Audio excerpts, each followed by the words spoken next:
4, financing state and local government. Limits on raising revenue. The power to tax is one of the major powers of the states in the federal system. In the strictly legal sense, California's taxing power is limited only by the restrictions imposed by the federal Constitution and those imposed by California's own fundamental law. So that's like what we're saying about how states have the powers that are not expressly like taken away from them or given to.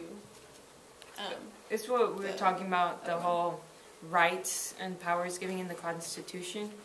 How they said, like, it doesn't exactly say we can't do it or that we can do it, but we're still going to do it because they didn't say anything about it. Federal limitations. The federal Constitution does place some restrictions on the taxing abilities of state and local governments.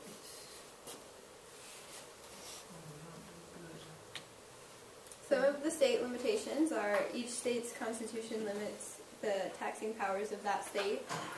And an example is the California Constitutional Initiative known as Proposition 13, which limited local property taxes to 1% of the assessed value of all real and personal property. And if you remember, real and personal was like in econ, and it's like personal is stuff, or like real property is like land and stuff that's really valuable to everybody, and personal is stuff that's more, Cars, maybe your own vehicle. And another thing, just it's interesting you brought up Prop 13. That is really the last area that's actually seriously protected from our legislature and governor taxing our eyes out. You know, California has the highest personal income tax, has one of the highest sales taxes.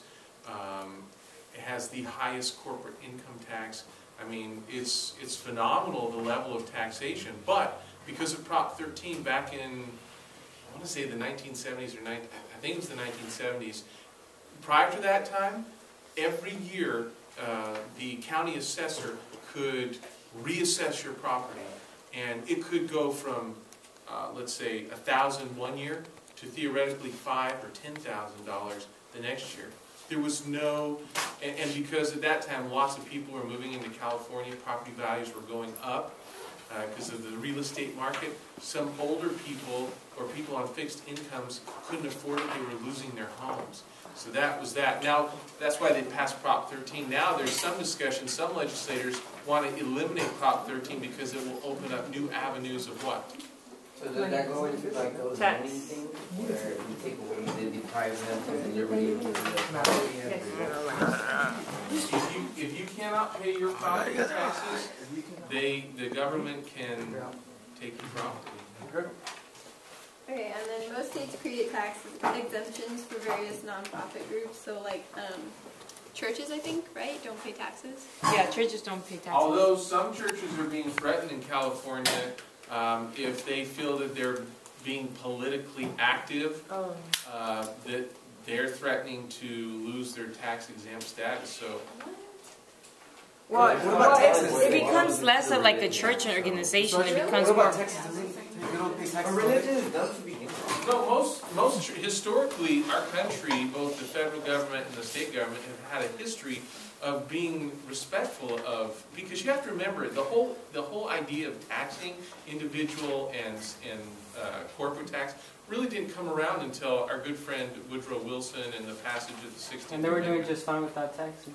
Yeah, before that they just got, well, the government got its stuff through fees and that kind of stuff. But now the IRS threatens religious organizations and others. If they feel they're being too political, they could lose their tax-exempt status. And a lot of politicians think, ooh, that's a good thing because now we could get money from churches, from mosques, from synagogues. And you know politicians, what do they love to do with money? Fill up their pockets? But doesn't that, if it, Raise the debt? if the Constitution, like, is against it, doesn't that... No, it says you have freedom of religion. Yeah, it says you're freedom of religion. It doesn't mean like, it doesn't say you can't be taxed if like you're in a certain religion organization. And that irritates a lot of Americans to think that now that the government would come in and start taxing churches. Yeah. You're right. I saw a lot of you go, what? Yeah. Yeah, but that They should could tax happen. the churches. I mean, they get all the money for free anyway. Like, they, What? we It's provide money it, everything from about it. They ask for donations. donations, and every Sunday they get at least about 500 But it's bucks. different for every church. Some churches require you to pay like every month, and Are you it's serious? different. Yeah. Isn't Isn't it it like have to isn't pay it like different? electricity and like Yeah. Yeah. pay for the building?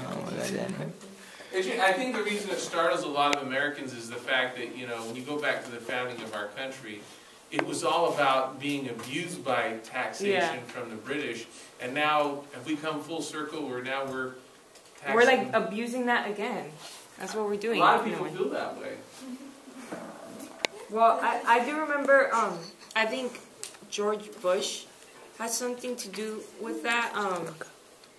I guess like churches happen to be like the organizations that are able to fund the most money, and they donate a lot. So that's I think that was another reason why they didn't want to tax churches in the first place. Well, keep in mind that prior to, you know, starting in the 20th century, most aid to people who are poor and that kind of thing wasn't taken care of by government. It was taken care of by churches. Yeah. Yeah. Huh? And I think the churches got involved with like remember when the highway building like and all like the interstate when that first started happening, I think that had to do with it too. I think they were sponsoring some of that construction buildings. What about the father I and remember the priest? Do they get taxed? Do you know how the father lives like next to the church? Or at least in our In region, Catholic. they live like right next to them. Do they get taxed or no? That's a good question. I suspect that, you know, churches have some leeway on donations and that kind of thing. So if he lives in church property and, you know, I mean, other than maybe his personal income, he probably gets taxed on his personal income. But as far as the church property, I wouldn't imagine. But again, I'm not a CPA, so don't look to me for tax advice. Right, so I think we should move on. Okay, the sales and use tax. Sales tax is a tax placed on the sale of various commodities. The seller, who is obliged to pay the sales tax to the state, collects the tax from the purchaser. The sales tax may be either general or selective in form. General sales tax is one applied to the sale of most commodities. And sales tax applies to a lot of things, but there are certain things that they can't tax, like food and like grocery food. I think they can tax fast food, right? But not like grocery food. And I'm not sure if they can tax like sweet stuff like or like Debbie products or You're talking about hot California, Cheetos. right? Yeah. Yeah.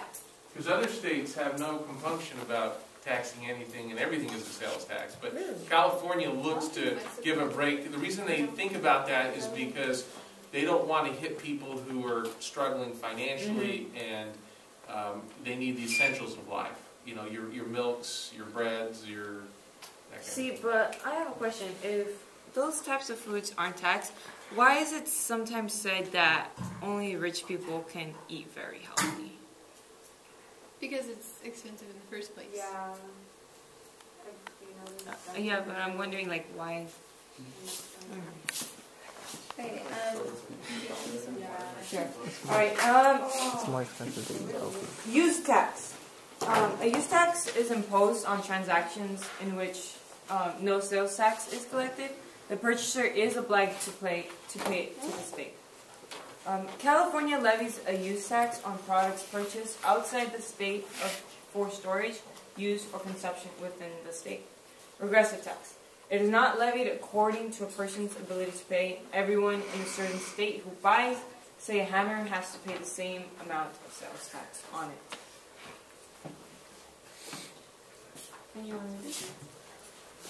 Inheritance or estate taxes. Every state has some form of inheritance or estate tax, sometimes called the death tax. Inheritance tax is levied on the beneficiary's share of an estate. and if you remember, we talked about that in Econ too, with like the estate taxes and like the gift taxes and stuff. So like pretty much the government can tax like whatever they want. Yeah, the government's property. Business taxes. A variety of business taxes, in addition to the corporate income tax, are important sources of revenue in most states. Read this one. Continue. Other taxes.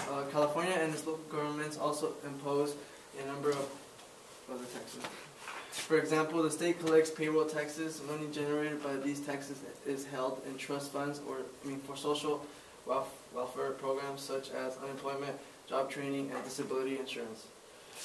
Some governments tax utility users and guests at hotels and motels.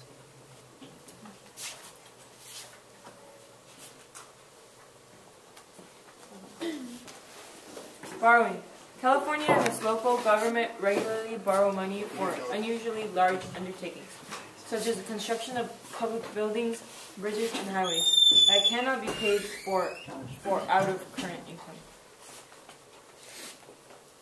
So that's kind of like how our whole country like borrows money, and like we have the national debt.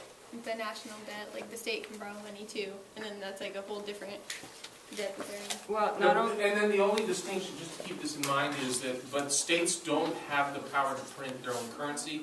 But what the way that they do borrow is typically by putting on the ballot whether people want to get this new thing or that new thing, and if they get enough people to say yes, then they can issue state bonds, Yeah. like propositions. So, but states aren't like the only type of like entity that can sell bonds. I think Mr. Rogers said one day that even Lee Grand High School sold bonds. Yeah, that's how we got the $4 million that we're using now for a new bus barn and for a football field and redoing the front of the gym out here. How's that education? Come on. Right? Hey, your community is the one who voted for what they put on that bond. It was the school board that put those things specifically on there. It's your community that voted for that. I like that idea. It's your school board that put that on there. Daniel. I don't think we're going to pass anymore. Hey, you should run and change them. I know. Yeah, we don't even have enough civics. We need new people. We don't even have enough like math you like books. NTA? Like last year, we didn't even get math books. Like half of the class. Well, maybe they could have still sold the bonds, but spend it on different things. They're all dying next year anyway. Okay. Yeah. No. Okay, the budget process. A budget is a financial plan for the use of public money, personnel, and property. It's also a political document, a statement of public policy. In its budget, the state sets its priorities and decides who gets what and how much. So that's how they like plan out how much they're going to spend on education and how much they're going to spend on public welfare and health and everything. Is that it? Yeah. Oh. And so can we start on since we're already up here, our shield thing? Or Are you ending? yeah, we're Yeah. done. We're done. We're gonna